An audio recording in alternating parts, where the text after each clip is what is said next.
Our student speaker at this inaugural celebration for our graduate degree recipients is Simon McNorton.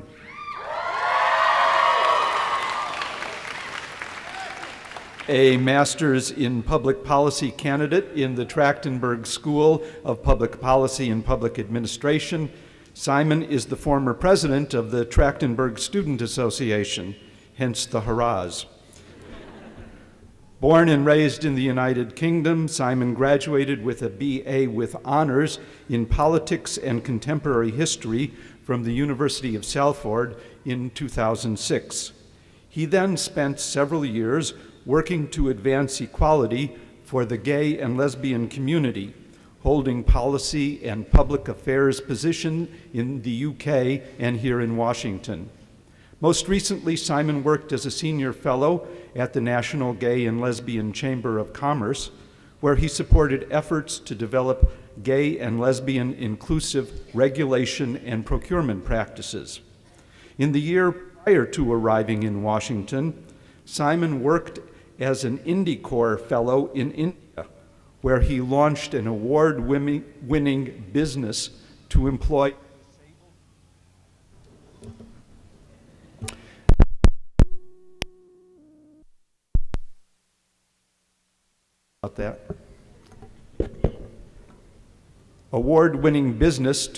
disabled youth in Rajasthan and pioneered inclusive educational programs in rural communities. For his program in the Trachtenberg School, he is concentrated on international development policy and program evaluation, recently completing a capstone project in partnership with Teachers Without Borders to create evaluation frameworks that assess the success of earthquake science education programs in Central Asia. After graduation, Simon is hoping to secure a position at one of several major international development banks. Simon.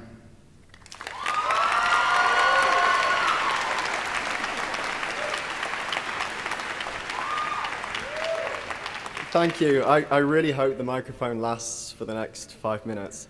Thank you, Professor King, for that kind introduction, and thank all of you for that welcome. And congratulations to everyone. We finally made it. Today I want to talk to you all about the importance of empowering others to succeed. In 2007, a friend of mine from England named Rebecca graduated with a master's degree in political science from Columbia College, and she stood up here on this stage to collect her degree. I had just recently finished my education, my undergraduate degree, at the University of Salford, and Rebecca suggested I pursue an internship opportunity here in Washington. Now, until that point, I had always played down my potential, and I'd avoided taking good opportunities when they came up. I faced what I perceived as too many obstacles to ever be truly successful. You see, I was born with severe hearing loss in both ears, and I wear a hearing aid, and I am gay. Now, neither of these things inherently prevent me from being successful. But I did let these things stop me from taking advantage of opportunities that were around me because I felt excluded, and more importantly, because I excluded myself. So the opportunity to come to Washington was one that my friend Rebecca convinced me to take. I took a fellowship at an organization where we worked to ensure economic inclusion for lesbian, gay, bisexual, and transgender people. It was my first opportunity to empower others who themselves had felt excluded from opportunities because of who they were. In Washington, I was inspired and I was empowered by what was going on around me. I was surrounded by people who advocated for a cause that they believed in, and I found many other people who had worked to overcome the personal obstacles that they had faced. I left Washington in 2008, a very different person to the one that I was when I arrived. I continued to work in gay equality, where I moved to London to take a job where, among other things, I campaigned for policies to tackle homophobic bullying in schools. I remember conferences where teenagers were told by members of the British Parliament that it was okay to be gay, where school teachers were told that an inclusive school can help improve the learning outcomes of all students. And I wondered how different my life would have been had someone said those things to me as a child. In 2010, I moved to a village in rural India to work in an inclusive school for disabled children. Now, some of these children were deaf, but because of the circumstances of their birth, they didn't have access to hearing aids and other devices that would help them to hear in the same way that I did. And that made me feel a little guilty. So it was somewhat fateful that about 6 months after arriving, my hearing aid began to malfunction. It had become clogged with desert sand. Now, had this happened 3 or 4 years earlier, it's quite likely that this obstacle would have made me go home. But I didn't go home. And it worked out. In 2011, I worked with the same school to launch a small business that employed young adults who had recently finished their education.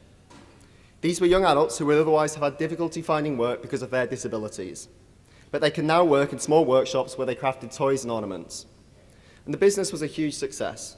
And it gave young disabled adults the opportunity to earn their way and support their families in a way that they couldn't do before. A lot of people assume that the work I do is for charity, but it's not.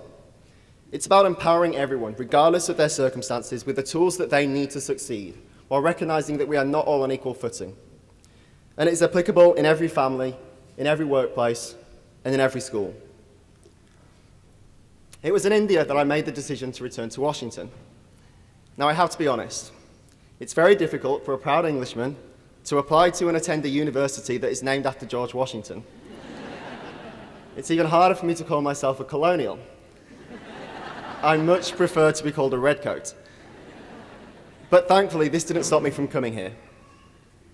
I came here to be around those who would inspire and empower me, like the professors within the Trachtenberg School who helped me to get up onto this podium today.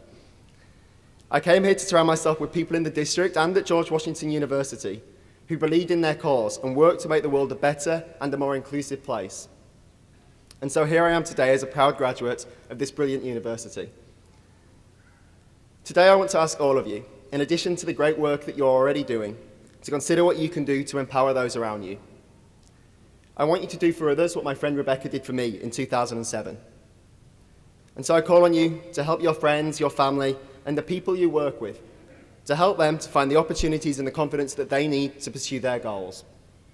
In doing so, I truly believe that not only will you help others to succeed, but like myself, you will find an opportunity to empower yourselves.